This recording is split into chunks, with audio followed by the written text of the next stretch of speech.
Hello नमस्कार विद्यार्थी मित्रांनो, आपलं सर्वांचं स्वागत आहे आपल्या या यूट्यूब चॅनलमध्ये. विद्यार्थी मित्रांनो, high court of Bombay answer key screening test held on 10 August 2025 for the post of clerk on the establishment of high court of judicature at Bombay principal seat at Bombay. तर ही जे 10 ऑगस्ट 2025 रोजी जी एक्झाम घेण्यात आलेली होती बॉम्बे हायकोर्टाची क्लर्क या पोस्टसाठी, त्याची आन्सर की आता पब्लिश झालेली आहे. आणि तुमच्यापैकी बरेच जणांनी आन्सर की चेक केलेली असेल, आणि ज्या विद्यार्थ्यांनी आन्सर की चेक केलेली असेल त्यांनी कृपया इथून चेक करू शकता की तुमचे किती आन्सर बरोबर आले आहेत आणि किती रॉंग झालेले आहेत.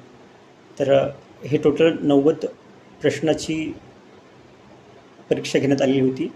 90 प्रश्न 90 मार्क्स. तर त्यापैकी तुमचे किती बरोबर आले तर मला कॉमेंट बॉक्समध्ये सांगा, जेणेकरून तुम्हाला मी एक एक्सपेक्टेड कट ऑफ त्यावरून सांगू शकेल.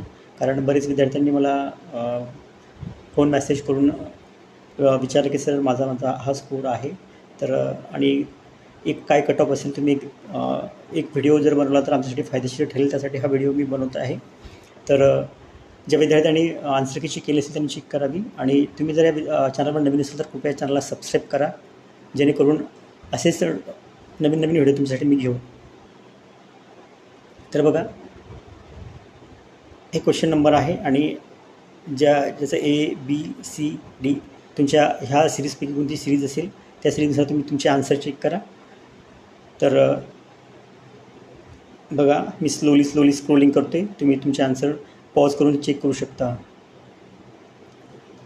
टोटल 90 प्रश्न आहेत, तुम्ही चेक करून घ्या इथून. आणि ह्याच्यानंतर मी तुम्हाला एक साधारणतः किती कट ऑफ असेल तो एक अंदाज सांगेल. ॲक्च्युली अंदाजच असेल, एक्सपेक्टेड असेल ते, पण जेमतेम तेवढाच 1-2 मार्काचा फरक असू शकेल, पण जेमतेम तेवढाच असेल. आता तुम्ही हे आन्सर की तुमची चेक करून घ्या आधी, किती प्रश्न तुमचे बरोबर आलेले आहेत आणि किती रॉंग झालेले आहेत. हे बघा, हे दिनांक 12/8/2025 म्हणजे आजच्या रोजी ही आन्सर की पब्लिश झालेली आहे. 8 तारखेला एक्झाम झाली होती, आणि 10 तारखेला एक्झाम झाली होती, म्हणजे अगदी 2 दिवसात ही आन्सर की पब्लिश झालेली आहे. तर आय होप तुम्ही चेक केलेले असेल तुमचे आन्सर. एकदा परत वाटलंच मी स्क्रोलिंग करून तुम्हाला दाखवते, बघून घ्या. तुम्ही पॉज करून बघू शकता किती टोटल प्रश्न तुमचे बरोबर आले मला कॉमेंट बॉक्समध्ये सांगा. आणि ज्याही विद्यार्थ्यांचे चांगले मार्क्स आले असतील त्यांच्यासाठी अभिनंदन त्यांचं. तुम्ही पॉज करून बघू शकता तुम्ही हे आन्सर की. हे टोटल 90 प्रश्न आहेत.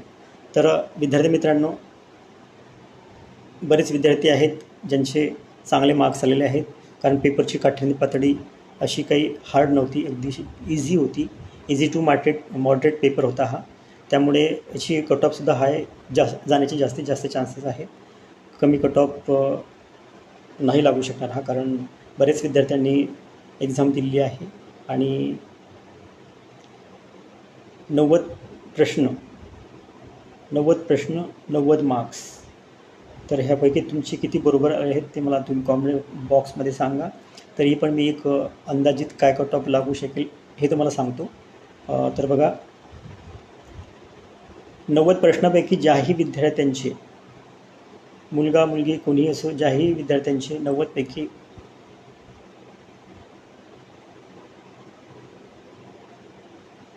74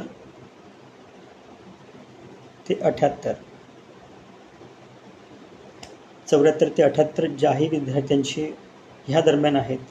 78 मी एक चांगला लेवल सांगितलेला आहे, पण ज्याही विद्यार्थ्यांना 74, 75, 76, 77, 78 ह्या दरम्यान आहेत, कमीत कमी 74 आणि 78 तर शुअरिटी आहेच, त्याचं सिलेक्शन होण्याचे चान्सेस जास्तीत जास्त आहेत. कमीत कमी 74पेक्षा कमी जाण्याचे खूप कमी चान्सेस आहेत.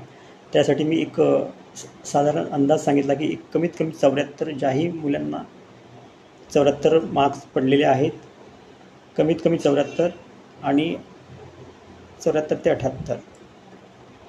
78 मार्क्स पडणारा शुअर, ज्याचं सिलेक्शन शुअर आहे. तर तुम्हाला किती मार्क्स पडलेले आहेत 90 पैकी तर मला कॉमेंट बॉक्समध्ये सांगा. आणि ज्याही विद्यार्थ्यांना 74-75 आहेत तेही विद्यार्थी सेफच आहेत, कारण 74-75 हा एक चांगला स्कोर आहे 90पैकी. तर आय होप तुमच्या सगळ्यांचे स्कोर जवळपास खूप छान असतील असं मला वाटतं. आणि कारण बरेच विद्यार्थी आहेत यांना 80सुद्धा आहेत, त्यामुळे कट ऑफ जास्त कमी येण्याचे चान्सेस कमी आहेत. त्यामुळे मी 74 ते 78 हे रेंज सांगितलेली आहे कट ऑफ लागण्याची. कारण 80 पण 1-2 जण काय आहेत, क्वचित जण आहेत की 80सुद्धा क्रॉस केलेले आहेत. आणि जास्तीत जास्त संख्या ज्या विद्यार्थ्यांची जास्तीत जास्त संख्या असणार आहेत 70-72 मार्क्स मिळवण्याची संख्या खूप जास्त असणार आहे याच्यामध्ये. आणि तेही याच्यापुढे थोडे 72च्या पुढे थोडे गेले तर ते खूप एक मार्कावर 1000 विद्यार्थी असतात, हे तुम्हाला माहीतच आहे. त्यामुळे 70-72वाल्यानंतर मला वाटतं की होप्स असू शकत नाही, कारण 70-72 म्हणजे ह्या एक्झामसाठी, कारण इझी एक्झाम होती, प्रश्नाची काठिण्य पातळी अगदी सोपी होती आणि 90 प्रश्न होते, 1 तास होता. त्यामुळे एका तासामध्ये 90 प्रश्न प्रत्येक विद्यार्थ्याने सोडवले. आणि प्रत्येक सेक्शन जो होता ह्या एक्झाममध्ये प्रत्येक सेक्शन अगदी इझी टू मॉडरेट. फक्त मॅथमॅटिकमध्ये काही 4-5 प्रश्न जर सोडले तर बाकी सगळं मॅथ्ससुद्धा इझी होतं, रिझनिंगसुद्धा इझी होतं, कम्प्युटरसुद्धा इझी होतं. कम्प्युटर, GS, मॅथ्स, रिझनिंग आणि इंग्लिशसुद्धा इझीच होतं त्याच्यामध्ये. फक्त मॅथमध्ये थोडासा मॉडरेट लेवल होती, इझी टू मॉडरेटच, कारण 4-5 प्रश्न सोडले तर बाकी इझीच होते. त्यामुळे 70+ असणाऱ्याची संख्यासुद्धा जास्त आहे. 70 ते 75च्या दरम्यान असणाऱ्याची संख्या खूप असणार आहे. तरीही 74 ते 78 ह्या दरम्यान ज्या विद्यार्थ्यांना मार्क्स आहेत ते विद्यार्थी सेफ असतील असं मला वाटतं. तर हा एक छोटासा व्हिडिओ तुम्ही बघू, तुमची आन्सर की आधी चेक करा आणि मला कमेंट बॉक्समध्ये सांगा तुम्हाला किती मार्क्स आले आहेत. तर व्हिडिओ आवडला असेल तर चॅनलला सबस्क्राईब करा, लाईक करा आणि मित्र मैत्रिणींपर्यंत शेअर करा. Thank you so much.